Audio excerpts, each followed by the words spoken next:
کسی ملزم کو یا مجرم کو ملتی ہیں، کیا ہوتا ہے جس کی آپ نے استدعا کی ہے؟ ایک کلاس میں جو سہولیات ہیں، کشادہ کمرہ ہوتا ہے، اس میں ایئر کنڈیشن اور فریج کی سہولت ہوتی ہے، اور ایک جو سرور ہوتا ہے وہ پرووائڈ کیا جاتا ہے۔ ٹی وی بھی ہوتا ہے اس میں؟ ٹی وی کی سہولت بھی ہوتی ہے۔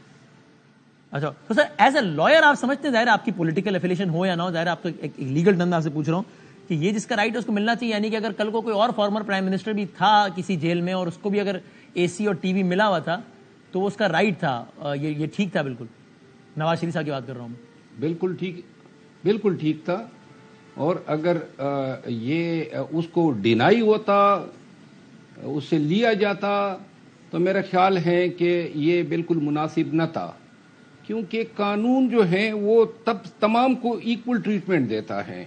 آپ کا اشارہ چیئرمین پی ٹی آئی کی اس بیان کی طرف ہے، تقریر واشنگٹن، ہم تو وکیل ہیں، ہاں بالکل، وہ جو واشنگٹن میں تقریر ہے، لیکن ہم وکیل ہیں، ہم بلیو کرتے ہیں کہ کسی کا بھی دور ہو سب کو ٹریٹمنٹ جو ہے اکارڈنگ ٹو لا ہو۔ اگر نواز شریف صاحب کے حوالے سے یہ بات ہوئی تھی تو اس پہ عمل درآمد نہیں ہوا تھا۔ نواز شریف صاحب بدستور اے سی ٹی وی، کیونکہ قانون اس کو دے رہا تھا، وہ ایک سیاسی بیان تھا جو ادھر دیا گیا، اور وہ نہیں دیا جانا چاہیے تھا آئیڈیلی کہ ایک کہ وزیر اعظم کیسے کہہ سکتا ہے کہ اے سی اترواؤں گا، ٹی وی اترواؤں گا، نہیں دیا جانا چاہیے تو بیان آئیڈیلی۔ دیکھیں، یہ موب یا جو کراؤڈ تھا اس کی جو فیلنگز تھی اس کے مطابق انہوں نے مناسب سمجھا ہوگا، لیکن میں اپنی رائے یہ دے رہا ہوں بحیثیت ایک وکیل کے کہ ہمارے لیے، ہم تمام کے لیے ایکول رائٹ اور پروٹیکشن آف لا جو ہے، equal treatment of law in accordance with article 4 اور آرٹیکل 25، یہ ہمارے لیے ہمارا نصب العین ہے۔ سو اگر ان کو اے سی ٹی وی دیا گیا تو بالکل ٹھیک دیا گیا، تو ان کا رائٹ تھا، ڈینائی ہوتا تو آپ کہہ رہے ہیں غلط ہوتا، چاہے وہ نواز شریف ہو، عمران خان یا کوئی بھی اور۔ بالکل آپ صحیح فرما رہے ہیں، اور کوئی بھی اتھارٹی ان کے اس رائٹ کو ڈینائی نہیں کر سکتی آج کی تاریخ میں عمران خان صاحب کے، اور اس دن کی تاریخ میں نواز شریف صاحب کو، چاہے وہ آج کا وزیر اعظم ہو شہباز شریف صاحب، چاہیں بھی تو ان کو اس سے روک نہیں سکتے، روکیں گے تو غلط کریں گے، یا اس وقت خان صاحب نے کہا تو غلط کہا۔ جس وقت نواز شریف صاحب جیل میں تھے اس وقت بھی رول 243 اور 248 پاکستان پریزن رول یہ قاعدے میں موجود تھے، جس کا فائدہ اٹھایا انہوں نے، اور آج بھی موجود ہیں۔ تو لہذا جب تک رولز رہیں گے تو ہر ایک شخص جو ہے اس کوالیفیکیشن کو اگر پورا کرتا ہو تو پھر مستفید ہو سکتا ہے۔ ٹھیک ہے، اور سر آخری بات، آپ کی براہ راست ملاقات نہیں ہو پائی نا، if I am not wrong، نعیم صاحب کی ہوئی، آپ کی نہیں ہوئی چیئرمین پی ٹی آئی سے؟ چیئرمین پی ٹی آئی صاحب نے کل مجھے میسج بھیجا تھا کہ میں ان سے مل لوں، اور میں گیا۔ تو آج یہاں پہ ابھی آپ کی انتظار پنجوتا صاحب سے بات ہو رہی تھی، یہ نعیم حیدر پنجوتا صاحب کی یہ بات میں نے ٹویٹ لگائی تھی، کیونکہ مجھے علم ہوا کہ یوں ان کے ساتھ یہ رویہ جو ہے اپنایا گیا ہے۔ جو نعیم حیدر پنجوتا صاحب کے ساتھ آج ایف آئی اے کی حکام نے کیا، پھر ایک بڑے سینئر اور معتبر لائر ہیں خواجہ حارث، ان کو نوٹس دیا۔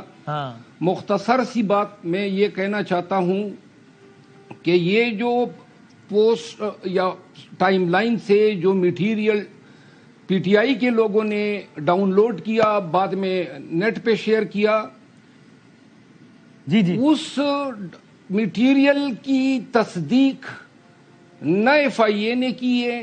ضرورت یہ تھی کہ ایف آئی اے فیس بک کو لکھتی، 90 دن میں یہ لکھ سکتے ہیں کہ جی یہ ایک اکاؤنٹ ہے، یہ میٹیریل 2014 سے اپلوڈ ہوا، اس تاریخ کو جس دن یہ ڈسکور ہوتا ہے وہ اکاؤنٹ لاک ہو جاتا ہے، اور اس دن یہ ڈیلیٹ ہوتے ہیں۔ تو وہ ریٹریو بھی کر سکتے ہیں اور وہ ویریفائی بھی کر سکتے ہیں۔ آپ فیس بک کے پالیسی پہ جائیں تو وہ کہتے ہیں کہ ہم لا انفورسمنٹ ایجنسی کو کرائم کے جواب دیں گے، اور یہ بات چیئرمین میڈیا نے کہی بھی تھی اپنے ایک بیان میں یوٹیوب والے۔ سر آخری بات ہے کہ پھر آپ کی ملاقات نہیں ہوئی تو آپ تک نعیم صاحب نے، یعنی آپ تک ایک استدعا یہ بات کیسے پہنچی کہ وہ ایک کلاس کی آپ یہ اپلیکیشن موو کریں، چونکہ آپ کا تو ان سے رابطہ ہی نہیں ہوا؟ جی، چونکہ ہم ان کی گرفتاری سے پہلے ہمارے درمیان مکمل رابطے تھے، اور ہمیں علم تھا، ہم یہ کئی دفعہ اسٹریٹجی ڈسکس کر چکے تھے کہ اگر ایسے حالات پیدا ہوں گے تو ہم نے کیا کیا امور سر انجام دینے ہیں۔ اس وقت گرفتاری سے پہلے، چونکہ گرفتاری کو اچھمبے کی بات تو تھی، it was only a matter of time, ظاہر ہے وہ خود بھی ایکسپیکٹ کر رہے تھے، کہہ بھی رہے تھے بیان میں کہ میں شاید کل ہو جاؤں، ارسٹ پرسوں ہو جاؤں، ایکسپیکٹ نہیں کر رہے تھے، وہ کہہ بھی رہے تھے نا شاید میں کل ایکسپیکٹ گرفتار ہو نہیں کر جاؤں. رہے تھے ہم. نہیں شاید نہیں, ہمیں پتا تھا کہ وہ ہفتے کو گرفتار ہوں گے اور یہ سزا ہوگی. You knew it, huh? پورے پاکستان کو پتا تھا, اور بیسیکلی جمعے کے دن ہم نے میٹنگ کی تھی, یہ سارے پروز اینڈ کانس ڈسکس. تو یہ ساری باتیں کہ بھائی جب یہ ہو کیا جائے کرنا ہے, تو اگر کلاس سے محروم کیا جائے تو اے کلاس کی اپیل کرنا, عامر فاروق صاحب کے پاس جائے تو ان کے خلاف بات کرنا, یہ ساری باتیں آپ کو پہلے سے اپنے کلائنٹ, آپ کے کلائنٹ نے کمیونیکیٹ کر دی تھی, because he was well aware that he will be arrested on Saturday. جی ہاں. ایک بات بادامی صاحب, نہیں ادھر پنجوتا صاحب کے ساتھ جو رویہ ایف آئی اے نے آج اپنایا ہے, اس پر ہم ایف آئی اے کے حکام کے خلاف قانونی کارروائی کا ارادہ رکھتے ہیں, اور کل ہم مجاز عدالت سے رجوع کریں گے. Right sir, right, thank you very much sir, بہت شکریہ. تو خبروں سے بھرپور آپ نے بات چیت سنی ہے.